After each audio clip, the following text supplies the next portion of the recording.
Bonjour frères et sœurs. Aujourd'hui, nous allons terminer la série de la prédication de l'Évangile de prospérité. Et c'est la suite de la prédication du 15 de mars, où j'avais parlé de nos prières et les promesses de Dieu. Mais avant, on va mettre ça dans les mains du Seigneur afin qu'il nous bénisse par sa parole. Éternel, notre Dieu, notre Maître, on est présent. Tu es là vraiment, que tu veilles sur nous. Tu es le Dieu créateur, le Dieu qui contrôle toutes choses, qui est souverain sur la terre. Seigneur, ce matin, aide-nous vraiment à se pencher dans ta parole, d'ouvrir notre esprit afin qu'on puisse la saisir, la comprendre. Et surtout, Seigneur, de mettre ça profondément dans notre cœur, parce que c'est le moyen de communication qu'on a avec toi, la prière, qui nous permet de communiquer constamment avec toi et de dire tout ce qu'on a besoin, Seigneur. Et tu es là pour nous entendre. Et Seigneur, aujourd'hui, on veut voir les moyens. En fait, c'est des moyens naturels, mais qui nous aident vraiment à approfondir nos prières avec toi. Que Dieu bénisse nous, Seigneur, par ta parole. Amen.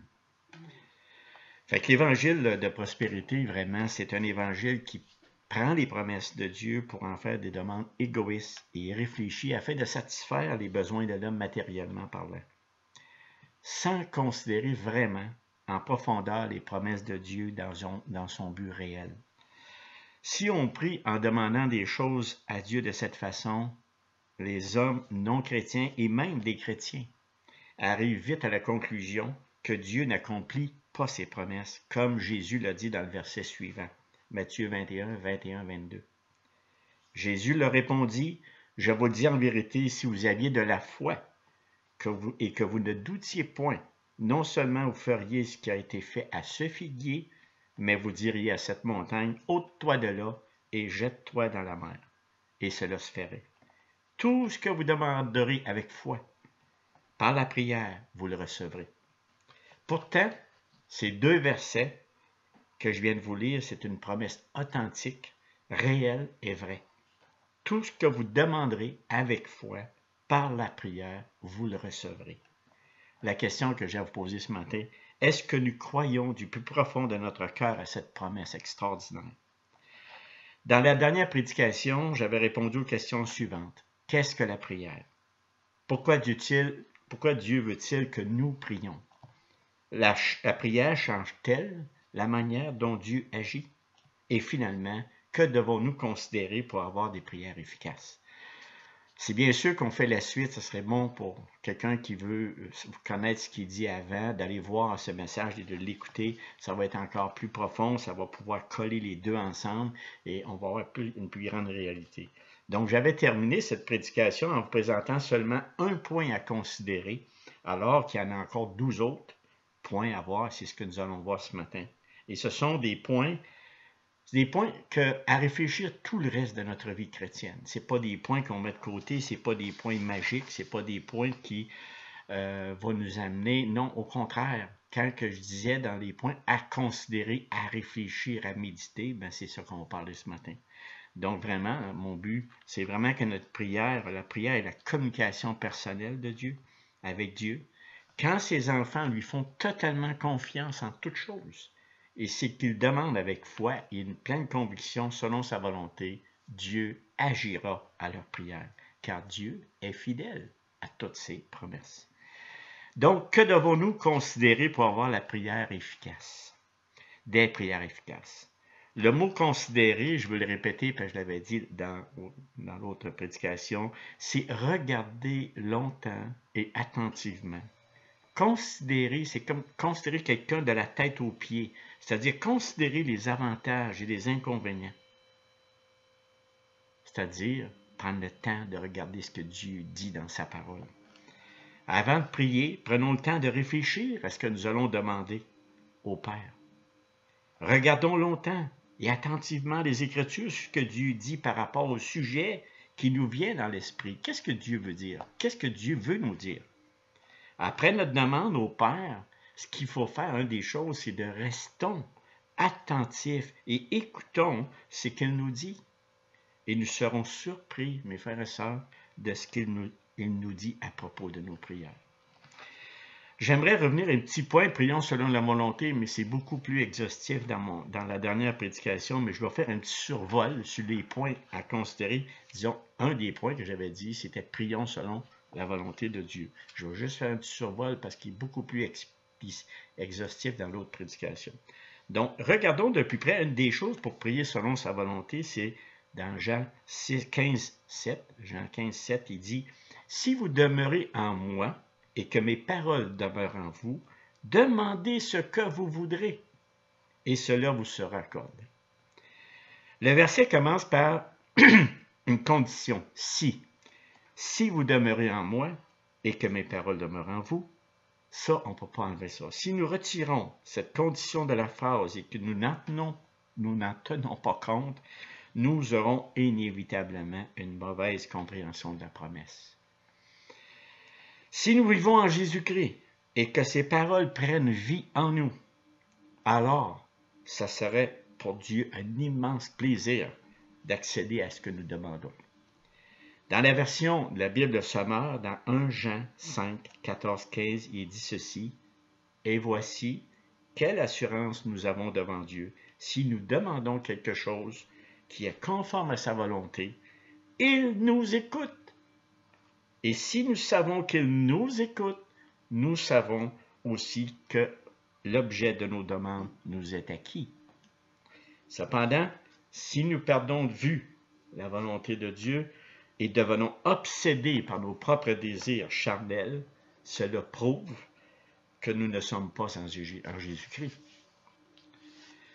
Vous savez, nous ne pouvons pas demander l'aide de Dieu et au même moment nous opposer à sa volonté. Dieu a un meilleur plan pour la prière. Ne sortons pas de ce plan à cause de notre interprétation égoïste et erronée de sa parole.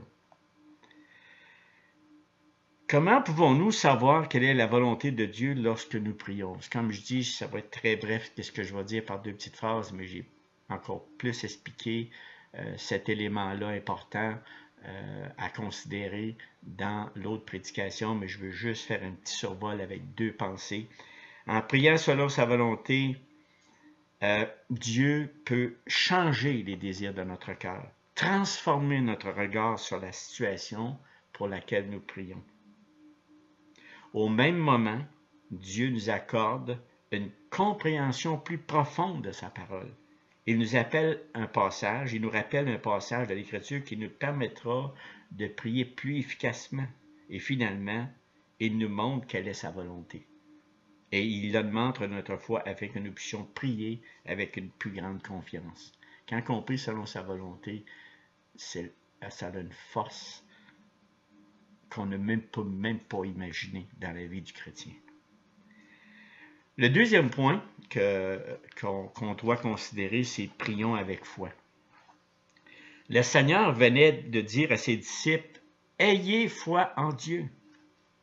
Il dit « Je vous le dis en vérité, si quelqu'un dit à cette montagne « Ôte-toi de là et jette-toi dans la mer », et s'il ne doute point en son cœur, mais croit que qu'est-ce qu'il dit arrive, il le verra s'accomplir. Et là, Jésus dit dans le verset suivant, c'est pourquoi je vous dis, tout ce que vous demanderez en priant, croyez que vous l'avez reçu et vous le verrez s'accomplir. Vous savez, Jésus prend souvent des exemples que nous pouvons très bien voir et comprendre en esprit. Humainement parlant, tout le monde peut voir en esprit une montagne se détacher de la terre et s'envoler dans la mer. Par contre, la totalité des hommes et des femmes ne croient pas que cela puisse se faire. C'est impossible que cela puisse se réaliser pleinement. Et bien souvent, même les croyants disent que c'est impossible. Savez-vous que Dieu peut le faire? Savez-vous ce qu'il faut retenir de ce verset? C'est surtout la valeur de l'image qui démontre quelque chose d'humainement impossible, mais qui devient possible par la foi. Par exemple, quand ce n'est pas utile, si c'était utile de prendre une montagne et de l'envoyer dans la mer, Dieu le ferait. Prenons par exemple notre Seigneur Jésus-Christ après 40 jours de jeûne. Et le diable l'a tenté, puis il a dit, il savait que le Seigneur avait faim. Puis il l'a tenté, il dit, écoute, il dit, change cette pierre en pain, afin de le manger. Et le Seigneur, il ne l'a pas changé, il aurait pu le faire s'il voulait, mais il a tout simplement dit, tu ne vivras pas de pain seulement, de tout, mais tu vivras de la parole de Dieu. Vous savez, c'est des choses, des images profondes, très, très grandes, que quand tu regardes ça pour l'homme humain, ça ne peut pas coller. Mais pour Dieu, c'est possible. Donc, gardons ça dans l'esprit que Dieu, tout est possible pour Dieu. Ça, c'est le genre de foi que Jésus veut que nous comprenions profondément dans notre cœur pour avoir des résultats. Nous prions avec une pleine assurance que la chose que nous avons demandée, que Dieu a accepté de nous accorder l'objet de notre demande particulière. Il ne faut pas douter, il faut le demander. Mais encore là, dans la communion personnelle que nous avons avec Dieu, quand nous prions sincèrement, nous ne pouvons avoir ce genre de foi que si Dieu donne l'assurance, nous donne l'assurance qu'il a accepté de nous accorder l'objet de la demande. Vous savez, on ne peut pas, je mets une mise en garde ici, on ne peut pas fabriquer ce genre de foi par toutes sortes de prières frénétiques ou d'efforts émotionnels intenses, pas plus que nous pouvons la produire en prononçant des paroles auxquelles nous ne croyons pas. Lorsqu'on prie, on croit ce que Dieu dit, vraiment. De même, Jacques nous dit qu'il faut demander avec foi sans douter. La prière n'est jamais un vœu pieux, mais l'expression d'une confiance en un Dieu personnel qui veut que nous le prenions au mot. C'est quelque chose que Dieu seul peut donner et qui n'est pas tenu de nous accorder chaque fois que nous prions. C'est lui le maître. Ce genre de foi nous sera souvent donné quand nous demandons quelque chose à Dieu et nous attendons tranquillement sa réponse. La foi biblique n'est jamais une sorte de vœu pieux et de vague espoir qui ne reposerait sur aucun fondement solide. Quand on prie avec foi, on se base sur des fondements solides qui sont en Jésus-Christ, que Dieu a mis. Elle consiste plutôt à faire confiance à une personne, à Dieu lui-même. On s'appuie sur lui, sur ce qu'il a dit dans sa parole. Par exemple, on a un exemple bien clair, ceux qui connaissent la biographie de George Muller, à l'orphelinat, il y a eu des miracles que lui a pu exprimer dans son volume parce qu'il s'en est remis complètement dans les mains du Seigneur, avec foi. Des choses extraordinaires qu'on peut lire là-dedans. Même, j'ai un exemple ici d'une église américaine qui se trouvait dans une exigence administrative à laquelle il était incapable de satisfaire. C'était doter une colline de terre qui se trouvait en arrière du bâtiment, qui venait de construire pour y mettre un parking, un stationnement, suffisant pour toutes les voitures pour assister au culte. Le dimanche matin, le pasteur a invité tous ceux qui croyaient que la foi pouvait déplacer des montagnes à venir à les réunions puis faire une prière tous ensemble pour demander à Dieu d'intervenir. Ils l'ont effectivement appuyé là-dessus en s'appuyant sur cette promesse en demandant à Dieu d'intervenir. Le lendemain, le pasteur reçoit un téléphone d'une société qui cherchait justement de la terre pour combler un projet. Puis la terre qu'il avait, un marais plutôt pour combler un marais, et la terre qui était là était parfaitement bonne pour faire ce qu'il voulait faire. Et c'est exactement, autrement dit, il y avait les choses requises. Et là, ils ont tous pris la terre par des bulldozers, puis ils l'ont tout, en fait, ils ont tout enlevé la colline de terre et ils ont même payé pour la terre qu'ils ont reçue. Écoutez, c'est des exemples pour dire que pour Dieu, dans ses promesses du cœur, il est tout le temps là répondre, et même dans ces choses-là physiques, il peut répondre vraiment dans nos besoins. C'est ce genre de foi qu'on doit avoir. Cette assurance et cette foi en Dieu qui constitue vraiment la foi biblique authentique. Plusieurs autres passages vraiment du encourage, on a déjà parlé pour la foi et ainsi de suite, mais plusieurs passages qui disent que notre foi, lorsque nous prions, Jésus enseigne à ses disciples dans Matthieu 21, 22, et dit, si vous priez avec foi, tout ce que vous demanderez, vous l'obtiendrez. Mais vous savez que la décision revient toujours à Dieu. C'est lui le maître. C'est lui le souverain. Un troisième point que j'aimerais ajouter là-dessus, c'est l'obéissance. Lorsque la prière est une relation, puisque la prière est une relation personnelle avec Dieu, tout ce qui est dans notre vie qui lui déplaît, sera un obstacle à la prière. Vous savez, là-dedans, c'est qu'on ne peut pas vivre une vie tout croche en non-désobéissance puis avoir des choses de Dieu. Il faut être conscient de ça. Dans la Bible, le Sommeur, il dit, Si j'avais gardé dans mon cœur des intentions coupables, Dieu ne m'aurait pas écouté. Psaume 66, 18. Le Proverbe 15, 8 dit ceci. L'Éternel a en horreur les sacrifices offerts par les méchants. En revanche, les prières des hommes droits lui sont agréables. Proverbe 15, 29. L'Éternel s'éloigne des méchants, mais il écoute la prière des justes. Et Dieu n'est pas disposé favorablement à l'égard de ceux qui rejettent ses lois. Dans Proverbe 28, 9, il dit, si quelqu'un se détourne pour ne pas écouter la loi, sa prière même est en horreur à Dieu. Vous savez, il faut vraiment, dans notre relation, il ne faut pas avoir une vie qui déplaît à l'Éternel. Jean nous rappelle également la nécessité d'avoir une conscience pure lorsque nous prions, devant Dieu lorsque nous prions. Car il dit dans 1 Jean 3, 21, 22, il dit, si notre cœur ne nous condamne pas, nous sommes pleins d'assurance devant Dieu. Il nous donne tout ce que nous demandons parce que nous obéissons à ses commandements et que nous lui faisons ce que nous faisons et que nous faisons ce qui lui plaît et que nous faisons ce qui lui plaît. Très important, mais cet enseignement ne doit pas être mal compris. Je ne veux pas qu'on parte sur un autre bord en disant, ben écoute, c'est comme ça, puis on ne peut pas le prier parce qu'on est en état de péché. Il n'est pas nécessaire d'être entièrement libéré du péché pour pouvoir espérer une réponse à la prière. Écoutez, si c'était le même, personne, tous les gens de la Bible n'auraient pas pu prier Dieu parce que tout en état pécheur. Le seul qui aurait pu prier Dieu, c'était son Fils Jésus-Christ, qui aurait pu obtenir des réponses à ses prières. Donc, ça ne veut pas dire qu'on n'a pas le droit de prier parce qu'on n'est pas entièrement pur. Au contraire, il faut avoir une conscience pure pour voir ça un peu plus loin.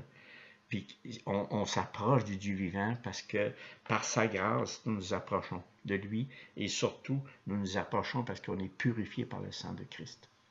Mais ça ne veut pas dire qu'on n'a pas le droit de prier. On ne peut pas attendre de prier si on est sans péché. On est pécheur. Il faut avoir une bonne conscience et on va voir ça un peu plus loin. Nous devons toutefois, c'est ça, vraiment, de négliger la sainteté personnelle qui a une place très importante dans l'Écriture. Vous savez, la prière va de pair avec une vie sainte.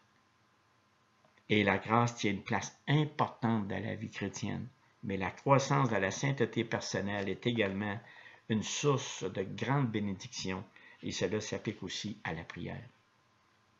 Donc, une plus grande obéissance conduit à une plus grande efficacité de la prière. Quatrièmement, la confession de nos péchés. Puisque notre obéissance à Dieu n'est jamais parfaite ici-bas, nous avons continuellement besoin de son pardon. La confession des péchés est nécessaire pour que Dieu nous pardonne dans le sens de rétablir sa relation quotidienne avec nous. Il est important, lorsque nous prions, de confesser au Seigneur tout péché connu et de lui demander pardon. Puis on peut lui demander de nous les révéler. Parfois, lorsque nous sommes dans sa présence, il nous rappelle d'autres péchés que nous devons confesser. C'est toujours surprenant quand ça me vient à l'esprit. Seigneur, pour qu'il nous le rappelle, il faut prendre le temps d'écouter, par exemple. Si on ne prend pas le temps d'écouter, il ne peut pas nous révéler. Donc, quand on parle avec lui, on converse avec lui, Dieu va nous révéler certains péchés. En ce qui concerne les péchés dont nous ne nous souvenons pas, ou de ceux que nous ne sommes pas conscients, on peut reprendre la prière générale de David qui dit « Pardonne-moi les péchés dont je n'ai pas conscience ». Vous savez, il y a bien des péchés comme l'orgueil, l'hypocrisie, le mensonge, la médisance, la calomnie, on est hautain.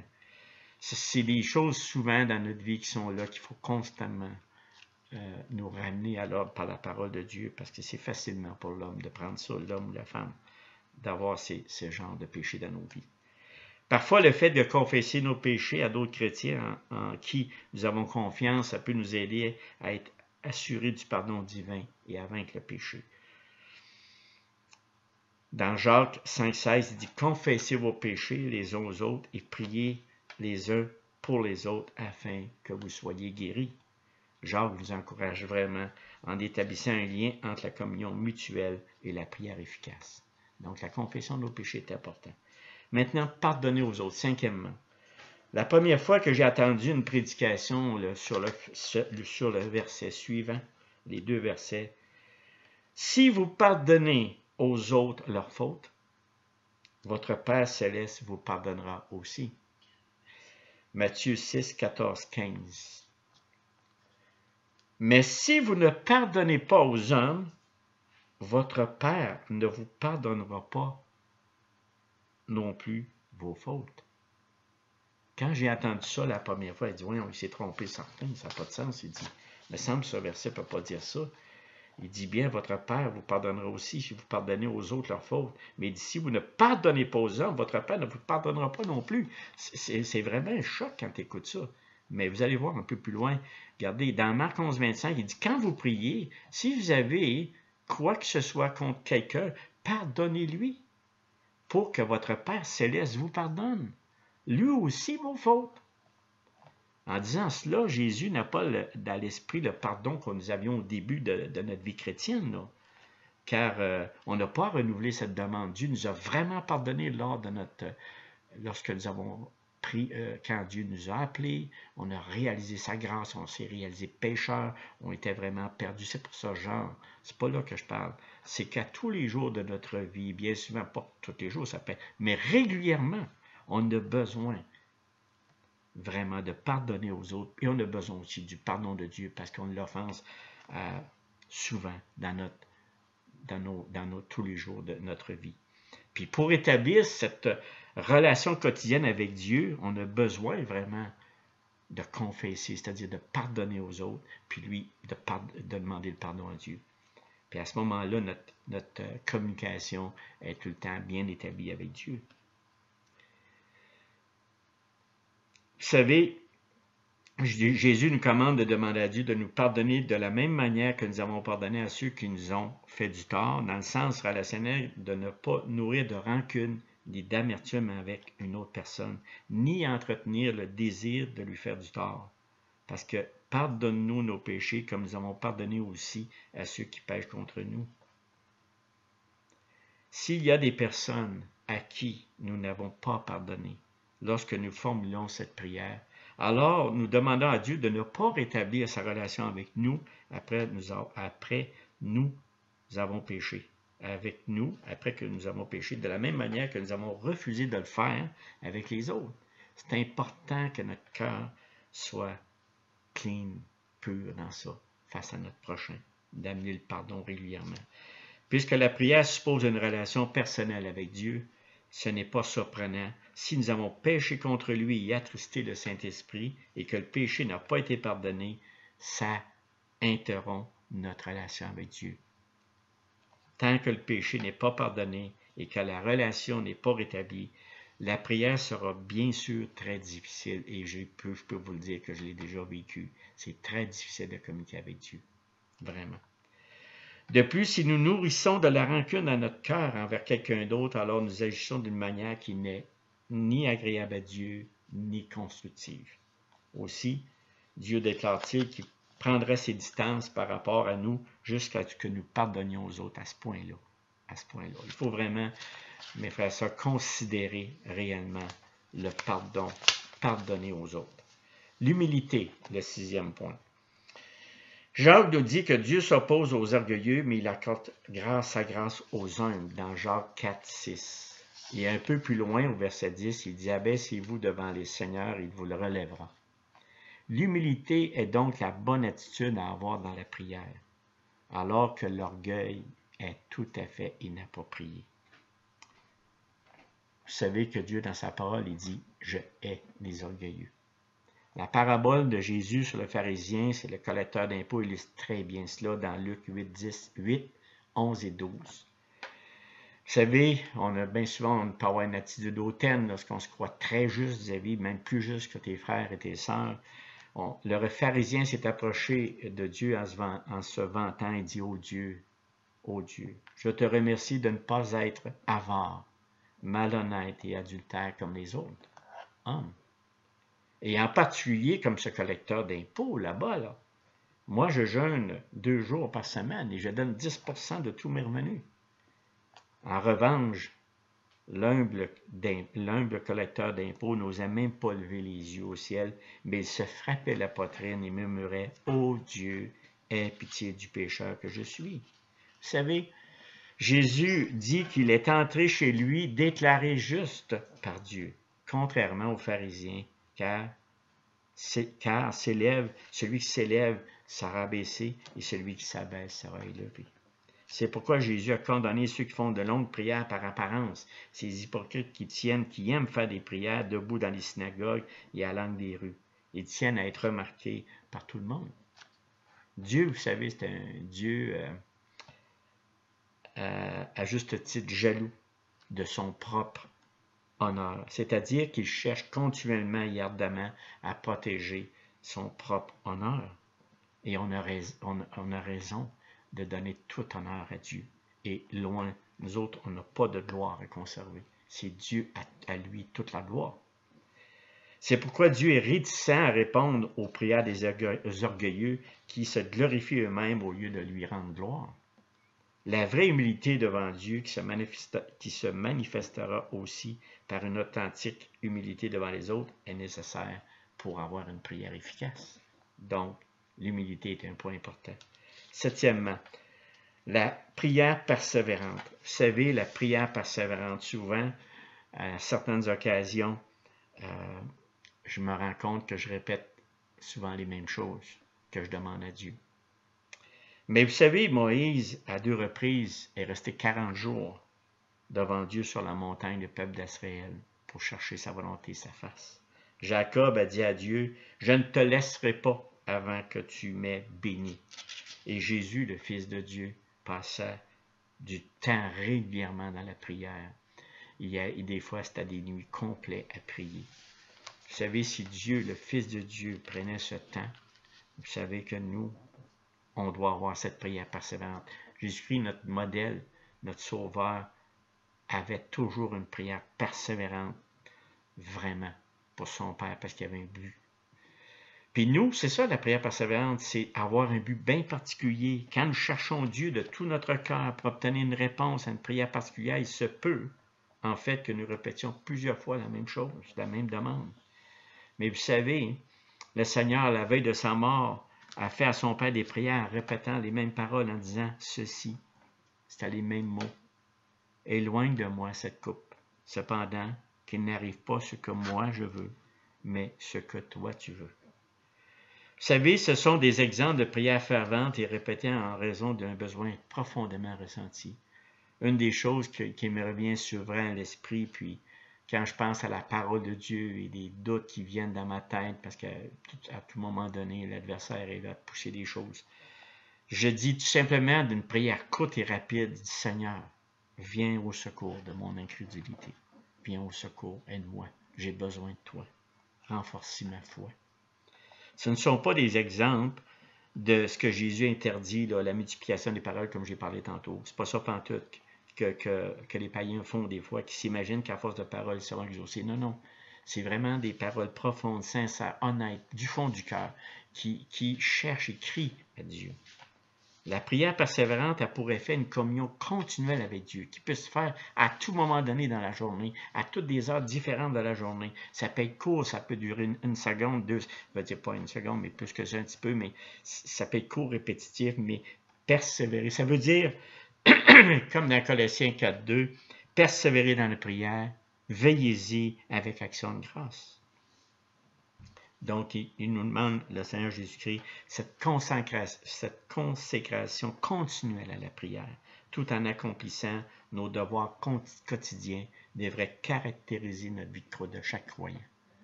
Ça devrait être constamment là. Ça devrait tout le temps être de notre caractère, d'être vif à la prière et qu'il vienne à notre secours. C'est de la prière persévérante. Huitièmement, prions avec ferveur. Jésus lui-même, qui est notre modèle dans le domaine de la prière, priait avec ferveur. Vraiment. Et on le voit. Par exemple, ici dans Hébreux 5, 7, il dit ceci. Au cours de sa vie sur terre, Jésus avait de grands cris et des larmes à présenter des prières et des supplications à celui qui pouvait le sauver de la mort. Et il a été entendu à cause de sa soumission à Dieu. parole qui est vraiment importante, je veux dire, dans le sens à mettre profondément dans notre cœur. Vraiment. Le Seigneur Jésus était cet exemple et nous devons prendre lui comme modèle de vraiment à crier avec des larmes et présenter des prières de supplication. Dans certaines prières de l'Écriture, nous pouvons presque entendre la grande intensité à laquelle les saints épanchent leur cœur devant Dieu. Prenons l'exemple de Daniel. Daniel 9, 19, qui dit ceci, qui sont des prières profondes. Seigneur, écoute-nous. Seigneur, pardonne.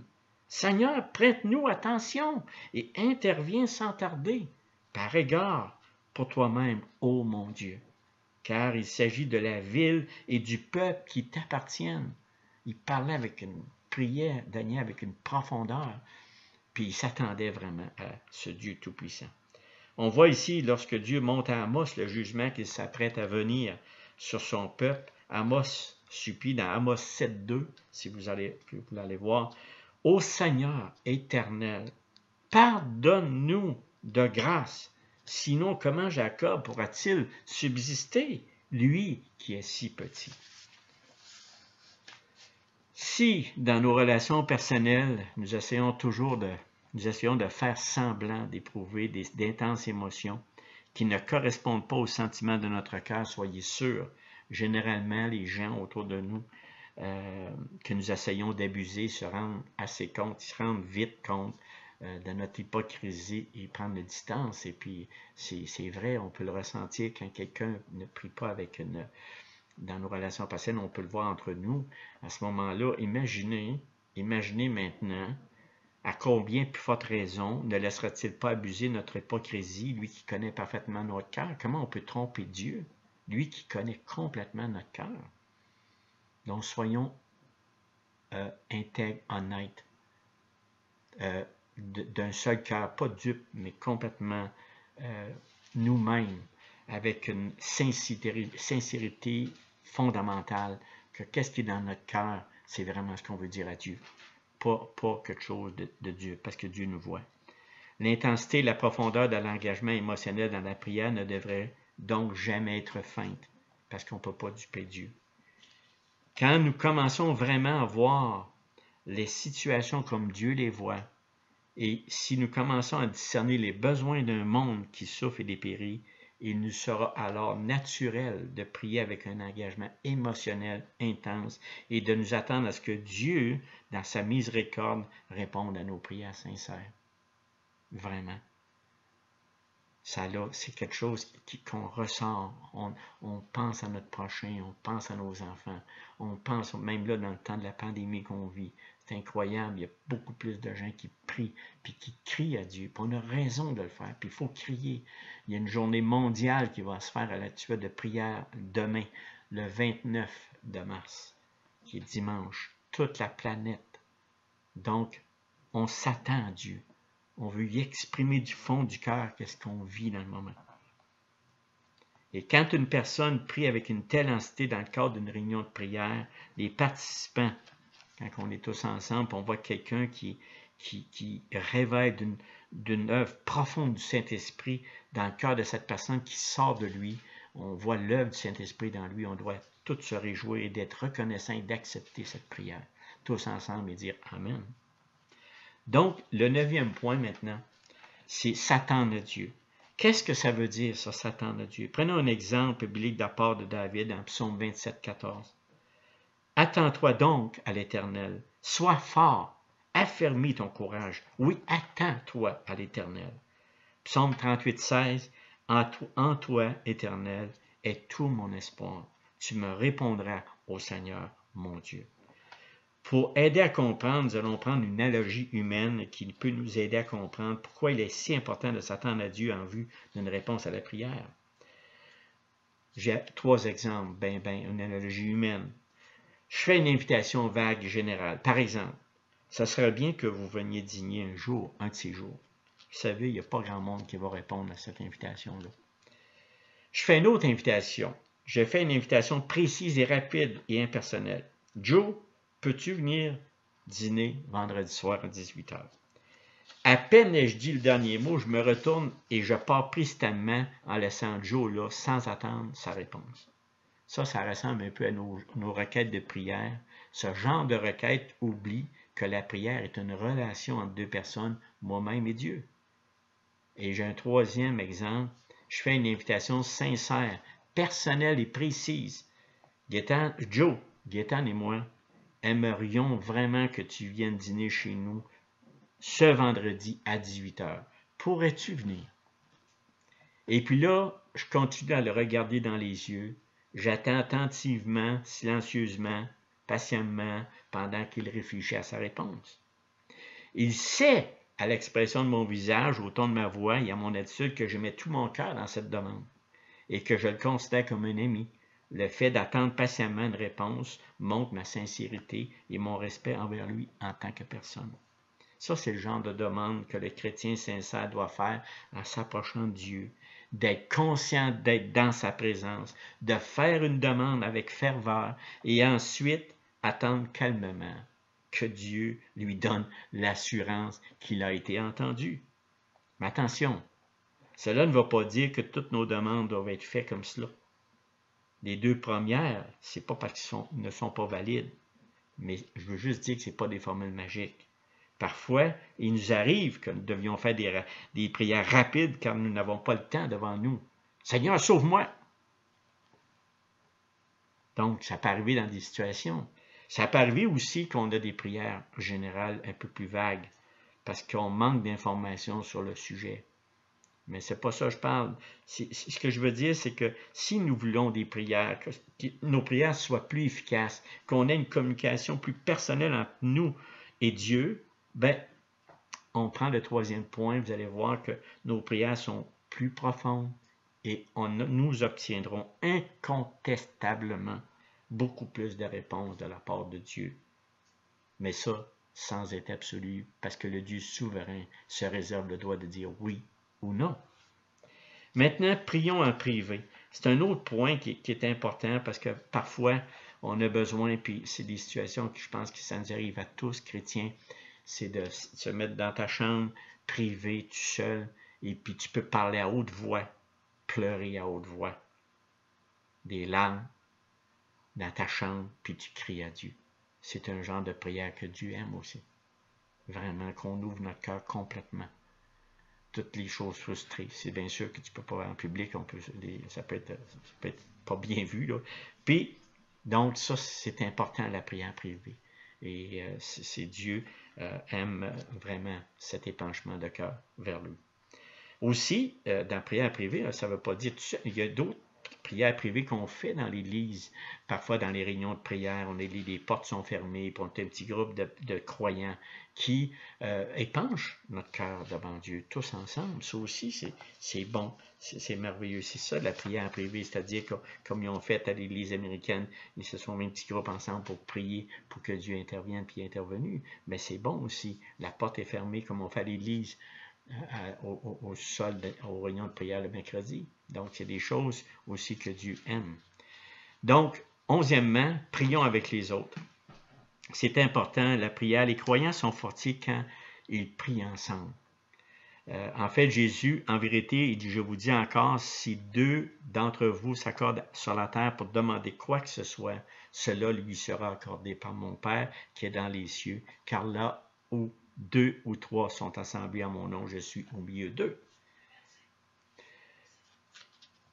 Beaucoup d'exemples dans les Écritures et des groupes de croyants pris ensemble ou ont été conduits par la prière, dans la prière par quelqu'un.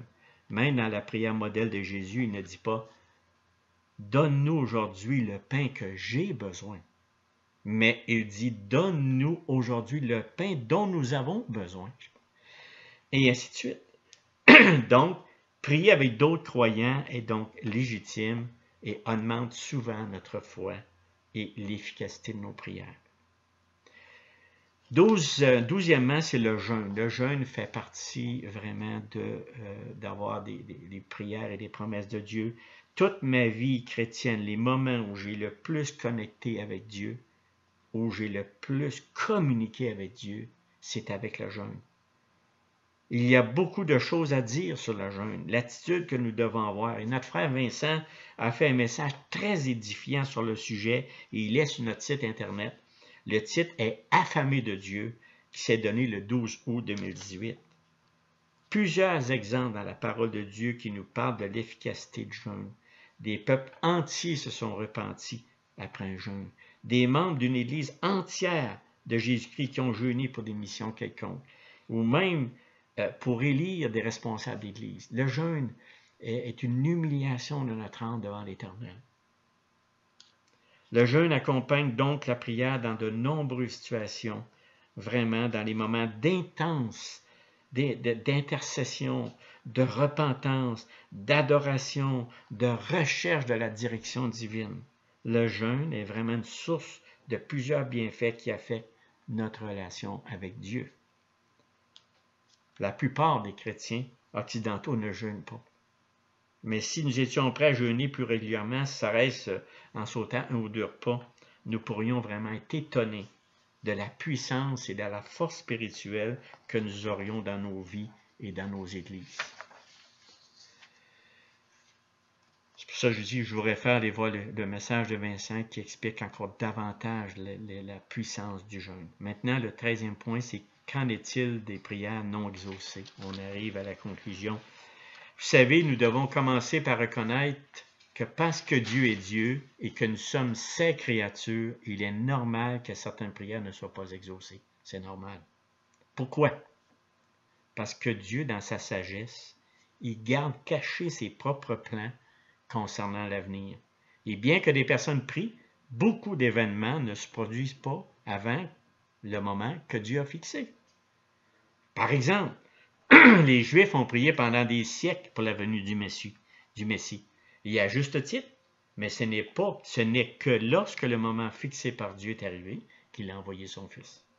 Puis il y a eu des siècles avant ça. Il est évident qu'il peut y avoir de longues périodes d'attente pendant lesquelles les prières restent sans réponse. Parce que les personnes qui prient ignorent les moments que Dieu a fixés dans sa sagesse. La prière aussi peut rester sans réponse parce que nous ne savons pas toujours comment prier comme il faut. Parfois, nous ne prions pas toujours selon la volonté de Dieu. C'est pour ça parfois que les prières ne sont pas exaucées. Et aussi, nous ne demandons pas toujours avec foi. Et parfois, nous pensons que Dieu devrait répondre d'une certaine façon, mais Dieu a un meilleur plan et a choisi de se servir de la souffrance et de l'épreuve pour accomplir ses desseins.